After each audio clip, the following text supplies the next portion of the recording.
Welcome to Branding Room Only, the podcast where your personal brand gets a front row seat. I'm Paula Edgar, and if you're here, it's because you know your brand isn't just about what you do. It's about how people experience you. In each episode, you'll hear stories, strategies, and lessons from leaders and influencers who built their brands and made their mark. And I'll share the tools you need to do the same. Let's go. Hi all, and welcome back to Branding Room Only. It is your girl, Paula Edgar, your host, here to talk about something a little bit more personal than I usually do. I want to talk about motherhood, and I want to talk about how motherhood has shaped my brand. I think a lot of people assume that when you become a parent, especially a mother, that your identity shifts in a way that requires you to shrink, that your ambition gets quieter, your goals get smaller, and that everything becomes about your children, and you somehow move to the background of your own life. That was not my experience, but something did shift. I love my children. They are my favorite people. But let me tell you about this shift. When I became a parent, when I became a mother, my brand shifted in the way that made me stronger, clearer, and more intentional. Let me start at the beginning. I had my daughter, my first child, when I was in law school. And if you think about that season, I was already in the middle of a major transformation. Right? Law school changes how you think, changes how you process. It pushes you to develop a completely new skill set.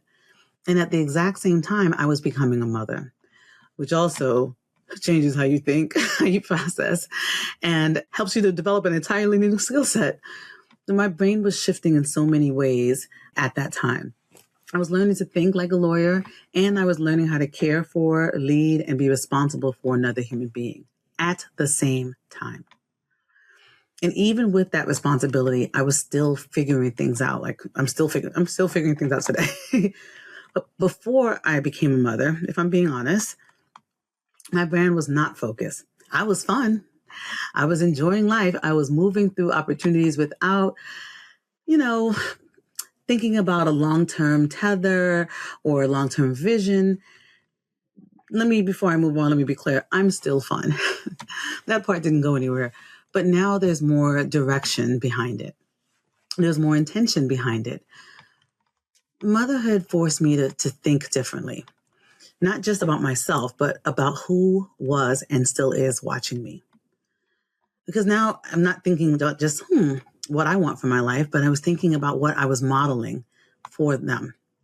It's about what my children would see, what they would absorb, and what they would believe was possible based on how I show up. And that shift, that pivot in my perspective, and then the actions I took, that changed everything.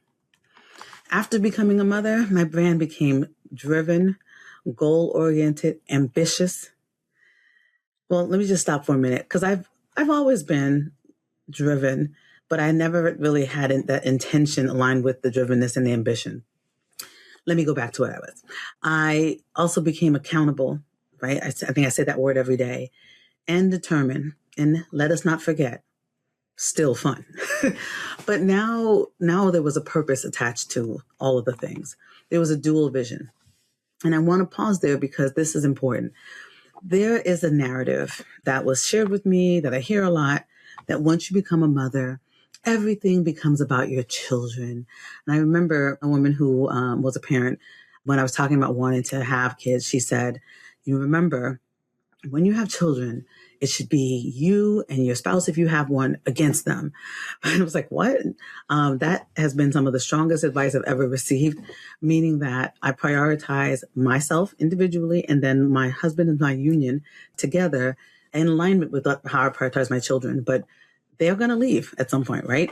So to that end, your identity should not center entirely around them. That so much so that you sacrifice everything else. Now, that's not the model that I follow. Motherhood expanded my purpose. It did not replace it.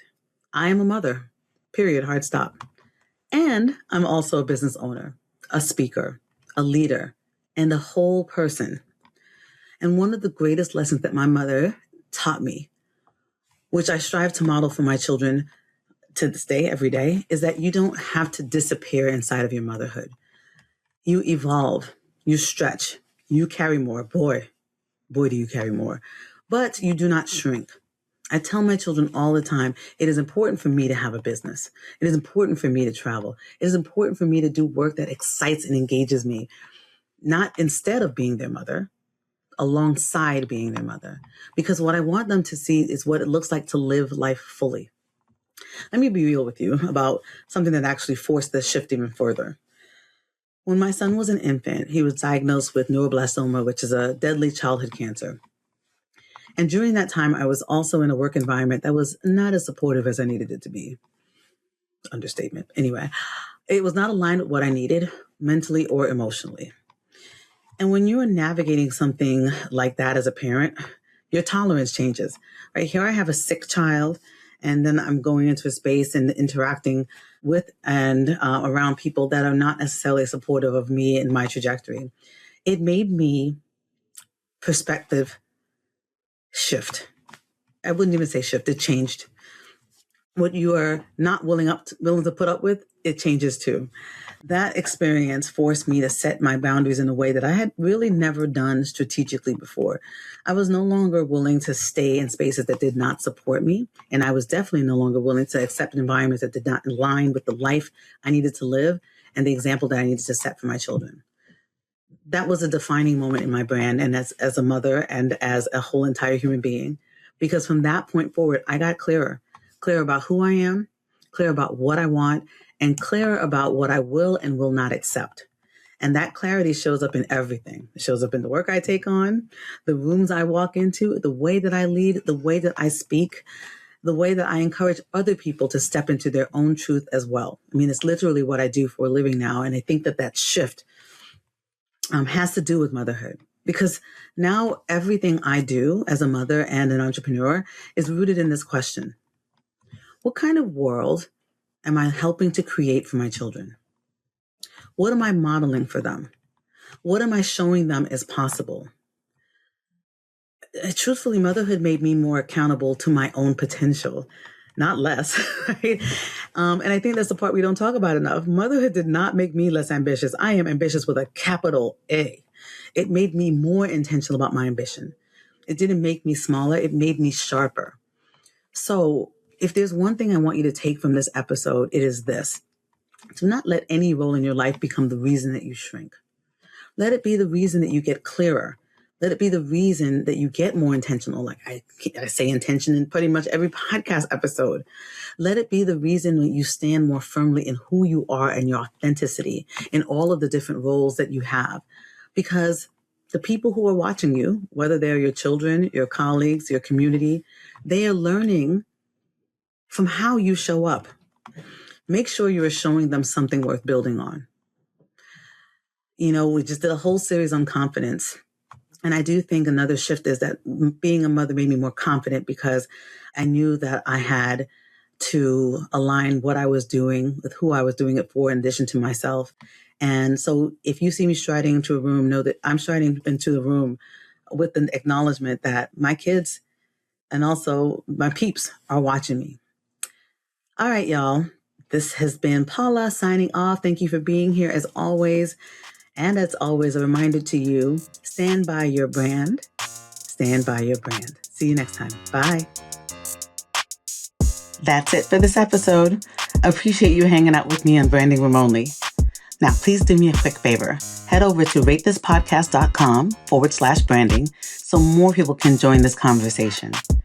And make sure to stop by paulaedgar.com/events to see what's next. Whether I'm live, online, or in person, I'd love to see you there. See you next time in the branding room. And until then, stand tall, shine bright, and always stand by your brand.